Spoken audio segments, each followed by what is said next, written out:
आप सबको जय यीशु। मुक्ति की राह में धर्म शिक्षा किताब से आज का दूसरा अध्याय। ये अध्याय विश्वास विरोधी सिद्धांतों के बारे में आपको बताते हैं। विश्वास विरोधी सिद्धांत यानी क्या? विश्वास जो हमें प्रभु यीशु से मिला कि पिता परमेश्वर का प्रेम अपार है और पवित्र आत्मा को हमें देन में प्रभु यीशु ने दिया।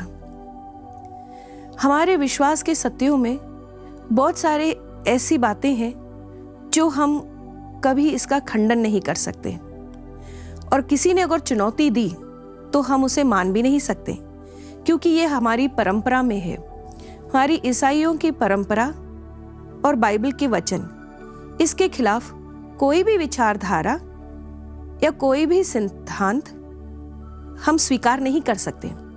अगर ऐसी कोई विचारधारा या सिद्धांत अपने जीवन में हमारे सामने आए तो उसका खंडन कर देना चाहिए। ऐसी विचारधाराओं और सिद्धांतों को हम विश्वास विरोधी सिद्धांत कहते हैं। जैसे अगर किसी ने कह दे कि प्रभु यीशु एक तो केवल निरा मनुष्य है, उसे हम भगवान कैसे कह सकते हैं? ये हो गया एक विश्वास विरोधी सिद्धांत।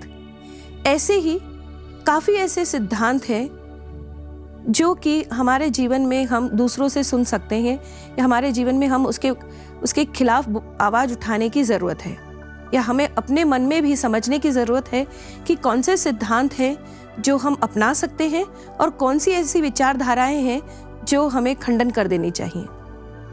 इसलिए हमें इस अध्याय को बारीकी से पढ़ना जरूरी है। चलो चलते हैं कि मुख्य किन किन विचारधाराएं हैं जो कि हमारे विश्वास के खिलाफ हैं। सबसे पहले तो अज्ञेयवाद। अज्ञेयवाद में जो इसके प्रचारक हैं, अज्ञेयवाद के जो प्रचारक हैं, वो कहते हैं अज्ञेयवाद में ये लोग मानते हैं कि ईश्वर हो सकते हैं या ईश्वर नहीं भी हो सकते हैं। अगर ईश्वर है तो वो मनुष्य के बुद्धि के परे हैं, और इसलिए वो मनुष्य के हाथ में नहीं आ सकते, मनुष्य के बुद्धि में समझने लायक नहीं है। तो फिर मनुष्य क्यों अपना समय व्यर्थ गवाए, क्यों इसके लिए समय निकाले, क्यों व्यग्रचिंत रहे? इसको तो छोड़ देना चाहिए। ये उनका कहना है कि भगवान को या ईश्वर को, ईश्वर की पूजा को, ईश्वर के समझने को जो प्रक्रिया है उसको करना ही नहीं चाहिए। मनुष्य को अपने ही स्तर पर जीवन व्यतीत करना चाहिए। ये हो गया अज्ञेयवाद। अगला विश्वास विरोधी सिद्धांत है युक्तिवाद। युक्तिवाद के जो प्रचारक हैं वो ये कहते हैं कि ईश्वर हमारी युक्ति का फल है। कोई व्यक्ति जब अपने जीवन में आने वाले दुख संकट को सह नहीं पाता है तो उसे भगवान का रूप वो अपने मन में बना लेता है।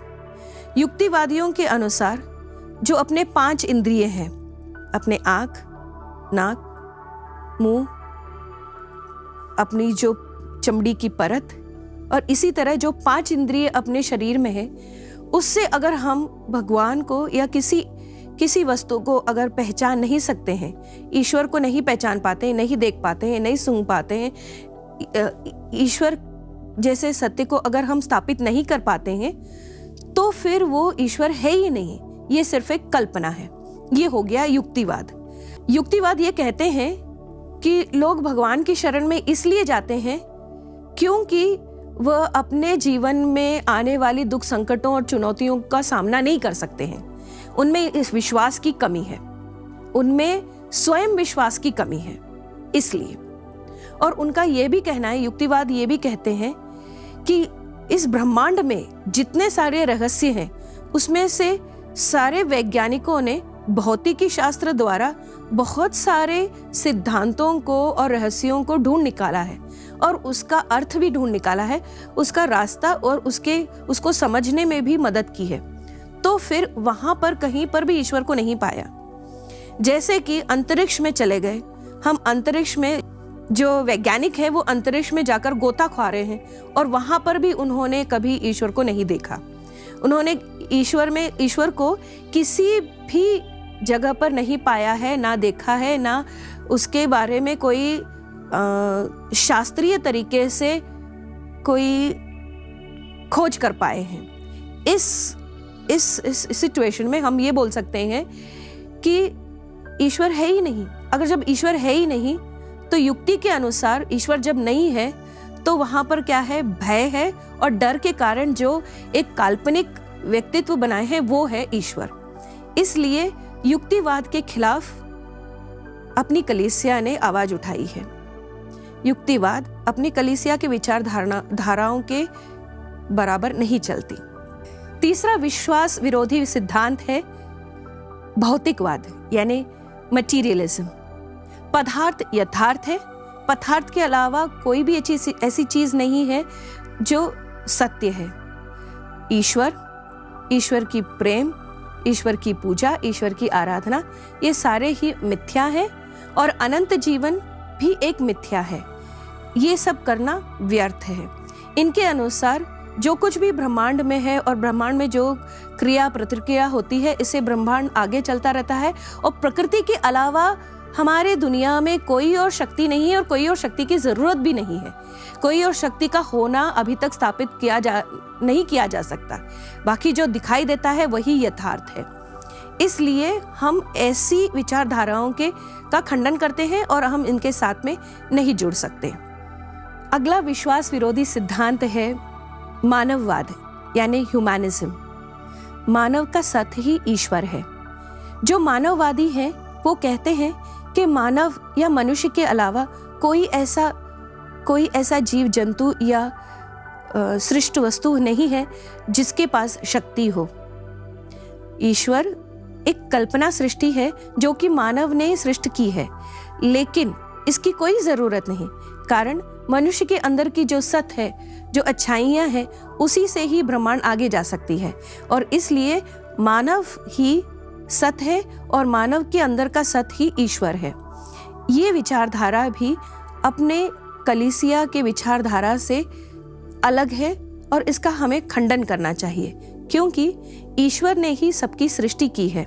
मानव के सत्य से ब्रह्मांड आगे नहीं चलता। मानव से ऊपरी एक शक्ति है जिसने मानव की सृष्टि की है। अगर मानव में ही सारा सत्य होता तो सारी सृष्टि और ये पूरा ब्रह्मांड किस तरह से आगे चलता। विश्वास विरोधी पांचवा सिद्धांत है साम्यवाद। साम्यवाद यानी कम्युनिज्म। साम्यवाद का उदय तब हुआ था जब पूरे विश्व में अत्याचार और शोषण हुआ करता था। अमीर लोग अपने दबदबा के लिए गरीबों पर शोषण और अत्याचार करते थे। यह वो समय था जब फ्रेडरिक एंगल्स और कार्ल मार्क्स ने एक नई सामाजिक व्यवस्थिति को रचा और लोगों में इसका प्रचार किया। एक जमाना ऐसा था जब 90 देशों में करीब 90 देशों में साम्यवाद हुआ करता था।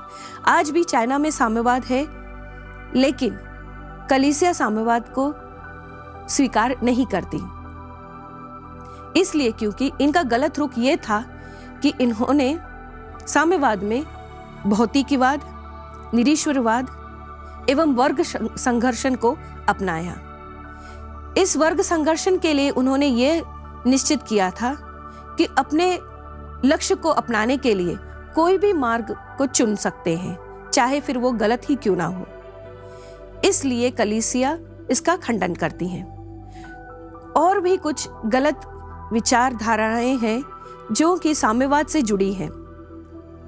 उनमें से प्रमुख ये 4 है। साम्यवाद और कलीसिया में भिन्नता और विरोध के कुछ कारण ये हैं।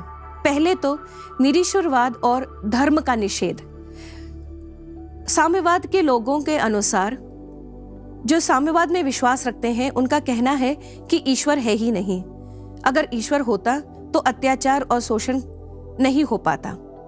इसलिए वो ईश्वर में विश्वास नहीं करते और धर्म का निषेध करते हैं। दूसरा, वर्ग संघर्ष और अत्याचार। उनके अनुसार वर्ग संघर्ष यानी निचले वर्ग के लोग ऊपर के वर्ग में आने के लिए या समान रूप पाने के लिए किसी भी हद तक जा सकते हैं, चाहे वो अत्याचार खून खराबा क्यों ना करे। अपने लक्ष्य को पाने के लिए वो कोई भी रास्ता अपना सकते हैं, लेकिन ये गलत है। इसलिए माता कलीसिया इसका खंडन करती है।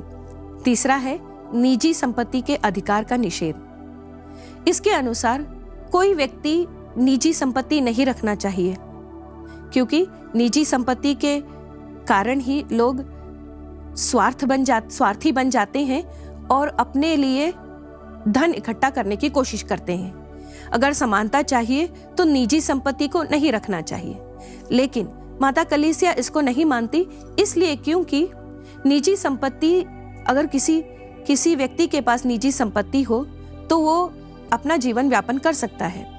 अपने जीवन व्यापन करने के लिए निजी संपत्ति रखना कोई गलत बात नहीं है। विभिन्नता के चौथा पहलू है श्रमिक वर्ग का आधिपत्य। श्रमिक वर्ग जो है, यानी जो काम करने वाली जो निचले वर्ग के लोग हैं, जो मजदूर होते हैं, उनके हाथ में पूरी शक्ति आनी चाहिए। यही है साम्यवाद का एक पहलू। लेकिन इससे क्या होता है कि जो श्रमदाता है और जो श्रम करने वाला है, इनके बीच में कभी भी तनाव रहता है और इससे प्रगति नहीं होती है। इसके अलावा अगर श्रमदाता और श्रम करने वाला मजदूर दोनों ही आपस के महत्व को समझे और एकजुट होकर मिलकर सेवा करे तो प्रगति हो सकती है। इसलिए माता कलीसिया श्रमिक वर्ग के आधिपत्य को भी नहीं मानती। इन सभी विश्वास विरोधी पहलुओं को याद रखते हुए साम्यवाद को भी कलीसिया खंडन करती है। हम ऐसी विचारधाराओं को नहीं स्वीकारते। विश्वास विरोधी सिद्धांतों के कारण ही मानव समाज में बहुत सारी ऐसी दिक्कतें आती हैं जिसकी वजह से प्रगति नहीं हो सकती। हमारी कलीसिया इसलिए ऐसे विश्वास विरोधी सिद्धांतों के खिलाफ है और उसका खंडन करती है। इस अध्याय के आखिरी में कुछ प्रश्न दिए हुए हैं, वो आप आगे के पन्नों में उसका उत्तर देखकर लिख लीजिएगा। और फिर एक पंक्ति दी है जो प्रभु का वचन है, वो स्रोत ग्रंथ 25 में से है, वाक्य 4। प्रभु मुझे अपने मार्ग का ज्ञान दीजिए। इस प्रभु के वचन को याद कीजिए और बाकी सारी जो प्रश्न है उनका उत्तर लिख लीजिएगा। और उनमें से एक प्रमुख प्रश्न है, वो ऐसा है, विभिन्न विश्वास विरोधी सिद्धांतों का उल्लेख कीजिए। तो उसमें से जो अभी मैंने कहे वो सारे विश्वास विरोधी सिद्धांतों को आप समझकर उसका उत्तर लिख लीजिएगा। धन्यवाद।